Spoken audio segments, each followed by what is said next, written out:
Salut à tous. Alors aujourd'hui, je vous amène au nord du Maroc, à la découverte de Volubilis, l'un des sites archéologiques les plus fascinants d'Afrique du Nord. Entre colonnes romaines, mosaïques antiques et ruines vieilles de plus de 2000 ans, bienvenue donc à vous dans une ville oubliée par le temps. À son apogée, Volubilis aurait compté environ 15 000 à 20 000 habitants selon les estimations des historiens et archéologues.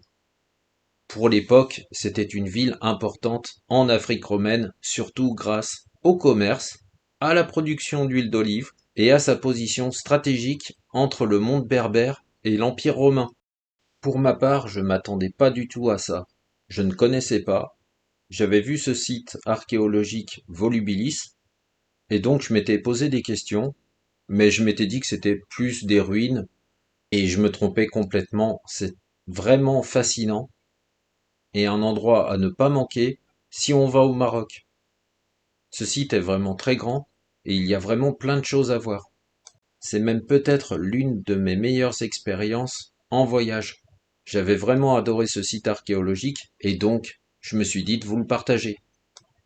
On peut y retrouver l'arc de Caracalla, les mosaïques d'Orphée et les travaux d'Hercule, la basilique, le Capitole, les anciennes rues pavées et les colonnes avec les montagnes juste derrière. Quand on pense à l'Empire romain, on imagine Rome, ses temples, ses empereurs et ses légions. Mais à plus de 2000 kilomètres de là, au cœur du Maroc, une autre ville raconte la même histoire. Une ville oubliée par le temps, une ville où se croisaient les cultures berbères, africaines et romaines. Colonnes brisées, mosaïques intactes, routes de pierre, chaque vestige témoigne d'une ville autrefois prospère qui était le carrefour entre Rome et les royaumes berbères. Puis l'empire s'est effondré et le silence a recouvert la cité. Bien avant l'arrivée des Romains, Volubilis était déjà une cité importante du royaume de Maurétanie, un carrefour commercial stratégique entouré de terres fertiles et d'oliviers. Puis Rome étend son influence jusqu'aux confins de l'Afrique du Nord. La ville devient alors l'une des capitales, comme je l'ai dit, les plus prospères de la province romaine de Mauritanie, Tinguitane. Ici, les élites construisent de vastes demeures décorées de mosaïques et les marchands exportent l'huile d'olive à travers tout l'empire. Dans les rues pavées de Volubilis, on parle latin, berbère et peut-être même le grec. Aujourd'hui encore, ce qui nous frappe à Volubilis, ce sont ces mosaïques. Malgré tous ces siècles, elles ont survécu aux guerres, aux tremblements de terre et au temps. On y retrouve des scènes mythologiques, Orphée, Hercule, Bacchus, comme si la ville refusait de disparaître. Ces œuvres racontent aussi la richesse de ses habitants. À Volubilis, certaines villas possédaient des bains privés, des jardins intérieurs et des décorations inspirées directement de Rome. Mais aucun empire ne dure éternellement. À partir du IIIe siècle, Rome s'affaiblit, les frontières deviennent difficiles à défendre, et peu à peu, Volubilis est abandonnée par l'administration romaine. La ville continue pourtant de vivre pendant plusieurs siècles. Plus tard, elle devient même liée à l'histoire des premières dynasties islamiques du Maroc. Puis le temps fait son œuvre, les pierres tombent, les palais disparaissent, et Volubilis sombre dans l'oubli. Aujourd'hui, Volubilis n'est plus une ville, c'est une mémoire, un lieu où les pierres racontent encore l'histoire d'un monde disparu. Entre Afrique et Méditerranée, entre empire et désert, entre oubli et éternité. Les maisons de Volubilis, donc les villas romaines, avaient des tailles très variables. Mais en gros, je peux vous dire que certaines maisons modestes faisaient environ 80 à 200 mètres carrés, les maisons de classe moyenne environ 200 à 500 mètres carrés, les grandes villas riches souvent faisaient 500 à 1000 mètres carrés, et le palais des élites parfois faisait plus de 1000 à 1500 mètres carrés. Les riches maisons romaines à Volubilis n'étaient pas seulement grandes en surface, mais organisées autour d'une cour intérieure, atrium patio, des pièces autour en U ou en carré. Parfois, on retrouvait un jardin intérieur, des bains privés et des sols en mosaïque décorés.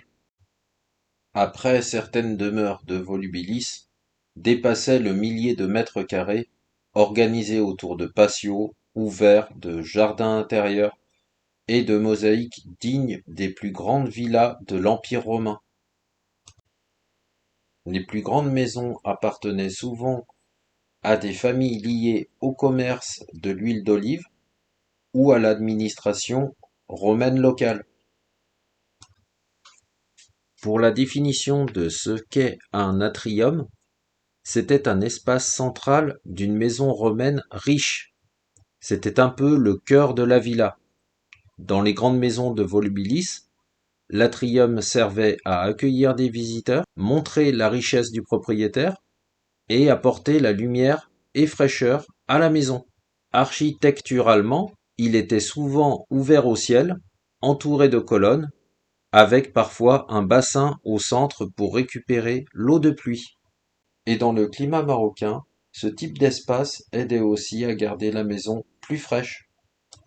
Avant Rome, il y avait déjà Volubilis. Donc Volubilis est une ville bien plus ancienne que Rome. Et ce n'est pas une ville romaine construite de zéro, mais une ville locale que Rome a transformée.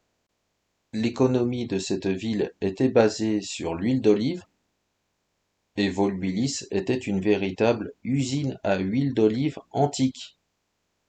Ici, on a retrouvé des dizaines de pressoirs à huile, des cuves de stockage, des amphores pour l'exportation, et l'huile était exportée jusqu'à Rome.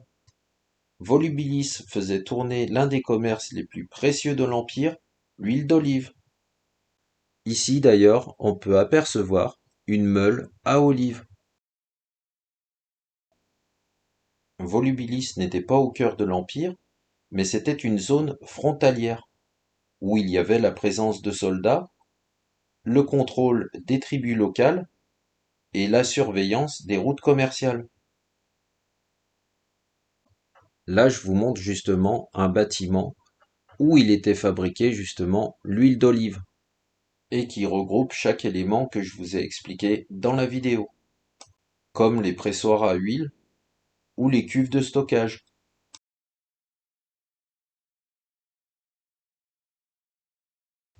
Je ne vous ai pas parlé de ça, mais les tremblements de terre. Souvent, on oublie la présence des tremblements de terre, mais c'est un des facteurs du déclin, car il y a eu un tremblement de terre au IIIe siècle, des dégâts étaient nombreux sur les bâtiments, et c'est ce qui a affaibli progressivement la ville.